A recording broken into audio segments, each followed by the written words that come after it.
បងណាខ្លះបានចូលរួមព្រឹត្តិការណ៍ពាក់កណ្ដាលម៉ារ៉ាតុងអន្តរជាតិអង្គរលើកទី30ខ្ញុំក៏ទៅដែរមកវិញមានបញ្ហាជាមួយអ្នកចិត្តខាងអីឥឡូវសុំដកឃ្លាបន្តិចដើម្បីទៅមើលវីដេអូនៅថ្ងៃនឹងទាំងអស់គ្នាថ្ងៃនោះខ្ញុំងើបរៀបចំខ្លួនតាំងពីម៉ោង3កន្លះខ្លាចស្ទះទៅគេបាន3ម៉ោងគត់ហើយមុនចេញទៅខ្ញុំបាន warm up ជាមួយនឹងប្រេងកាឡាថៃក៏បានពណ៌ក្រហមដើម្បីជួយការពាររមួលក្រពើបំបត្តិការឈឺចាប់សាច់ដុំនិងសន្លាក់ហើយក្លិនគេឈ្ងុយថ្នាំចិនអ្នកនរគ្នាលាបទៅក្តៅៗតិចទៅអត់ឈឺជើងដូចរាល់ដងទេឥ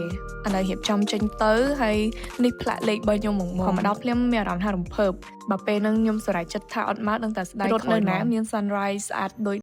អង្គរទៀតឃើញឡើង visible ហ្មងណាស្អាតពេកហើយស្រឡាញ់ទេសភាពខ្លាំងទៅ Temple Run ប៉ិតហ្មងណាចឹងមិនគេថា when life hurts សិមរៀបហៀវពួកយើងជាចំណែកមួយដែលបានជួយផ្សព្វផ្សាយវិស័យទេសចរយើងទៅកាន់អន្តរជាតិពិសេសនៅក្នុងកម្មវិធីពាក់កណ្ដាលម៉ារ៉ាតុងនឹងហ្មងគ្រាន់តែបរទេសមកចូលរួមពី86ប្រទេសហើយព្រឹត្តិការណ៍នឹងបានបែកកំណត់ត្រាលើអ្នកចូលរួមរហូតដល់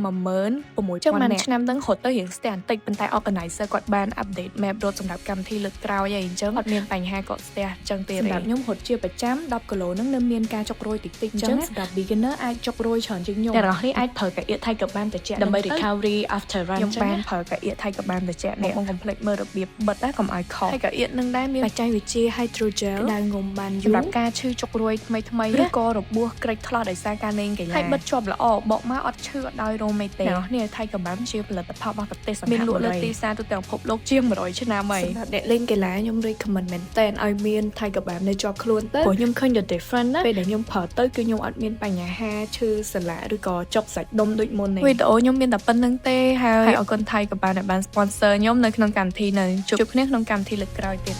Bye